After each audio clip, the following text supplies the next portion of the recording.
Good morning বন্ধুরা, welcome back to my channel রাখি বক্সি ব্লগসের আরেকটি নতুন ব্লগে তোমাদের সকলকে স্বাগত।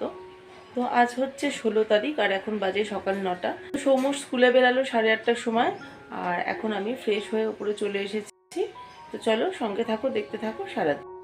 তো এখন সকালে এসেই প্রথমে একটুখানি চা করে নেব, চা খেয়ে নেব প্রথমে।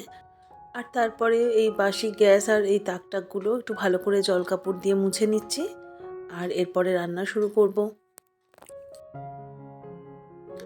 আর আজকে হচ্ছে বৃহস্পতিবার, একটু তাড়াহুড়ো আছে, পুজোর তাড়াহুড়োও আছে। তো আজকে শর্টকাটে একটু রান্না করে নেব। আর সৌম্য গতকাল বলেছিল খিচুড়ি খাবে, তো ওই জন্য আজকে খিচুড়ি করব আর তার সাথে একটু বেগুনি করব।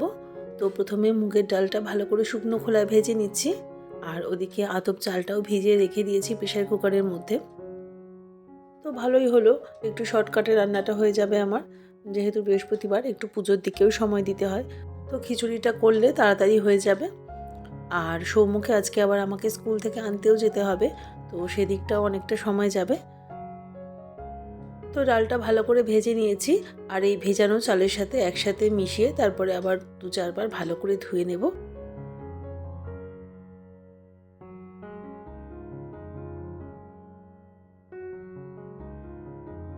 তো এই যে ভালো করে ধোয়া টোয়া হয়ে গেছে আর এখন প্রেসারে ঢাকাটা ছাড়াই এখন একটুখানি চাল আর ডালটা সিদ্ধ হতে দেব আর ওপর থেকে দিয়ে দেবো একটুখানি নুন। তো ভালো করে বেশ আধ সিদ্ধ হয়ে গেলে তারপরে প্রেসার কুকারের ঢাকনাটা আটকাবো। এভাবে চাল আর ডালটা প্রথমে একটু ফুটিয়ে তারপরে যদি প্রেসারে সিটিটা মারা যায় তাহলে না ডালের ফ্লেভারটা খুব সুন্দর আসে খিচুড়িতে। এটা আমি বেশ কয়েকবার করেছি এবং লক্ষ্য করে দেখেছি। তো প্রথম কি করতাম, প্রথম এভাবে চাল আর ডালটা দিয়ে তারপরে একবারে প্রেসারের ঢাকনাটা আটকিয়ে দিতাম, কিন্তু এখন সেটা করি না। এখন প্রথমে আধ সেদ্ধ করে নিই, তারপরে প্রেসারের ঢাকাটা আটকে বেশ কয়েকটা সিটি মেরে নিলেই হয়ে যায়। তো ওদিকে খিচুড়ির জন্য চাল আর ডালটা ফুটতে বসিয়ে আমি চলে এসেছি ছোটো ছাদটায়। তো আজকে বেশ কিছু কাচাকুচি করার রয়েছে আর এইগুলো ছিল গতকালের কাঁচা, এগুলোকে এখন ভালো মতন শুকিয়ে গেছে, তুলে নিয়ে চলে যাব।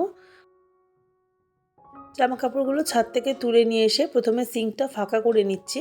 সিঙ্কে বেশ কিছু বাসন জমেছিল, সেগুলো ভালো করে মেজে পরিষ্কার করে নেব আর তারপরে আবার ছাদে চলে যাব। ওই আজকে যে জামা কাপড়গুলো রয়েছে সেগুলো ভালো করে ভিজিয়ে সার্ফ দিয়ে তারপরে ওয়াশিং মেশিনে কাচতে দিয়ে দেবো। খিচুড়িটা আবার আমার খুব একটা তেমন ভালো লাগে না, কিন্তু সৌম্য আর ওর বাবা খুব পছন্দ করে। আর বড় ছেলেও সেরকম একটা খায় না, তবে রান্না করলে খেয়ে নেয়। তো চলো আজকে তাড়াহুড়ো করে সবার জন্য খিচুড়িই করবো আর তার সাথে বেগুনি থাকলে তো আর কোনো কথাই নেই। আর আমাদের বাড়িতে সবাই না টাইট খিচুড়ি খেতেই পছন্দ করে, পাতলা জলের মতন খিচুড়িটা আবার আমাদের বাড়িতে কেউ খায় না। তো আজকে টাইট টাইট করেই খিচুড়িটা রান্না করব। খিচুড়ি আমি ভালোবাসি না কথাটা ভুল, খিচুড়ি আমি বেশ ভালোই খাই, কিন্তু সেটা আমার নিজের হাতে নয়, আমার মায়ের হাতের খিচুড়ি আমার সবচেয়ে ফেভারিট। আর আমার আবার একটু পাতলা খিচুড়ি খেতে ভালো লাগে যেহেতু, আর আমার বাপের বাড়িতে একটু পাতলা পাতলা খিচুড়ি রান্না করা হয়, যেটা আমি এখানে আর করি না, কেননা ওরা সবাই তো টাইট খিচুড়ি খেতে ভালোবাসে। তো সেখানে আবার আমি আমার জন্য আলাদা করে আবার পাতলা করে খিচুড়ি করব, ওটা আর দুরকম আর হয়ে ওঠে না আসলে। তো এমনিতেও টেস্টের দিক দিয়ে বলতে গেলে আমার মায়ের হাতের খিচুড়িটাই আমার ফেভারিট, কিন্তু এখন তো মাও করে দিতে পারবে না, এখন নিরুপায়। মা তো এখন পাটা ভেঙে বেড রেস্টে বসে আছে। আর মায়ের হাতের রান্নার সত্যি কোনো তুলনা হয় না। মায়েরা যেভাবে রান্না করে আমরা কিন্তু বেশ কয়েকটা পদ চাইলেও সেভাবে রান্না করতে পারি না, অন্তত আমার ক্ষেত্রে তো তাই ঘটে। মায়ের হাতের বেশ অনেক রান্নাই আছে যেগুলো কিন্তু আমি অনেক চেষ্টা করেও মায়ের মতন টেস্ট আনতে পারি না। তো যাই হোক, দেখো বকবক করতে করতে কিন্তু রান্না বেশ কিছুটা এগিয়ে গেছে। এই চাল ডালটা কিন্তু আধ সেদ্ধ মতন হয়ে গেছে আর এখন ওতে দিয়ে দিলাম কিছুটা পরিমাণ হলুদ আর এবার প্রেশার কুকারের ঢাকনাটা আটকিয়ে দেব।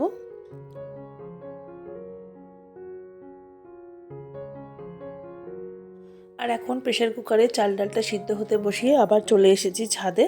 আর এখন কাঁচাগুলো কাস্তে বসিয়ে দিচ্ছি। আর ওদিকে তোয়ালেটা দেখলাম খুব ভালো মতন শুকায়নি, তো ওই জন্য তোয়ালেটা আর তুলিনি। তোয়ালে আর রিজুর একটা প্যান্ট ছিল, তো ওই দুটো ভালো করে শুকিয়ে গেলে তারপর পরে তুলে নিয়ে যাব। ওই দুটো এখন ভালো করে রোদের দিকে মেলে দিলাম। আর এখন এই যে সার্ফটাও দিয়ে দিলাম। আর এখন কাচতে বসিয়ে আমি আবার ঘরে চলে যাব রান্নার দিকে।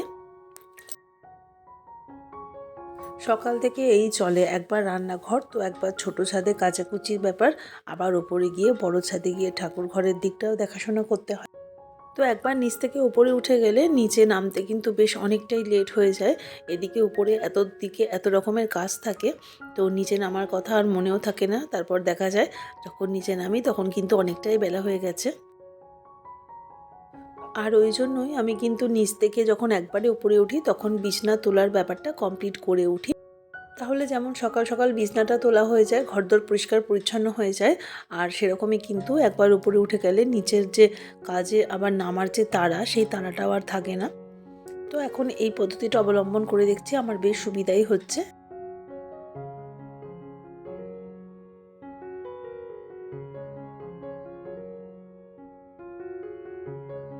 তো কাচাকুচিগুলো তো করতে দিয়ে এলাম, আর এখন যে বাসনগুলো ধুয়ে রেখেছিলাম সেগুলো জায়গা মতন গুছিয়ে ফেলছি।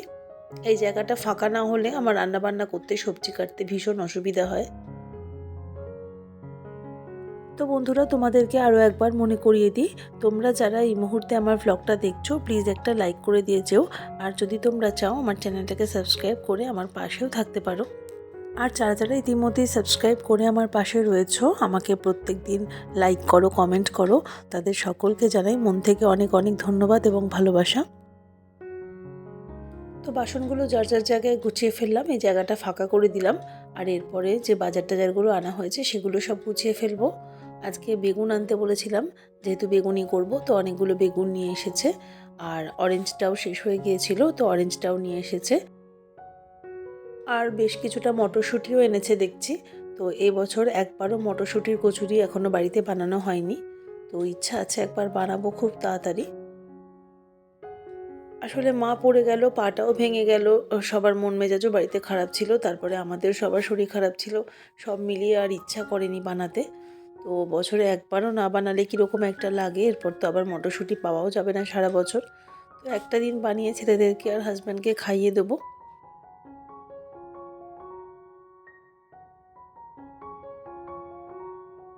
তো ফলগুলো গুছিয়ে ফেলেছি।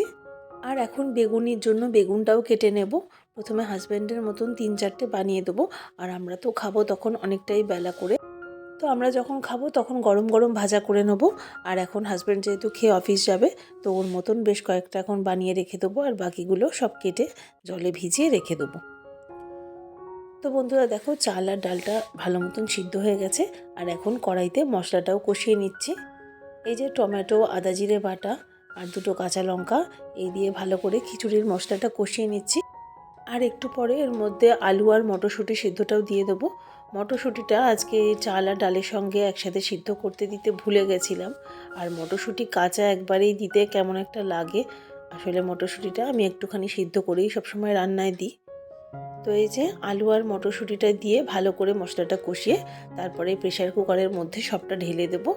আর একটুখানি গরম জল করে ফুটতে দিয়ে দেবো, তাহলেই হয়ে যাবে আমাদের খিচুড়ি।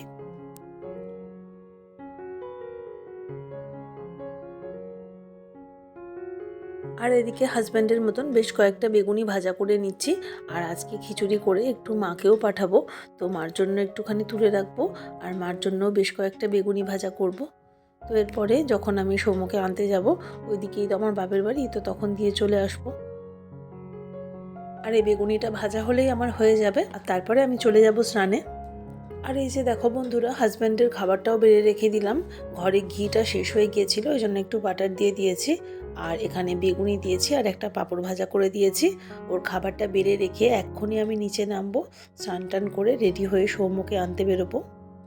আর আনতে যাওয়ার পথে একটু বাপের বাড়িতেও ঘুরে যাব। তাহলে চলো, আজকের ব্লগটা আমি এখানেই শেষ করে দিচ্ছি। আবার ফিরবো আর একটা নতুন ব্লগ নিয়ে। সবাই ভালো থেকো।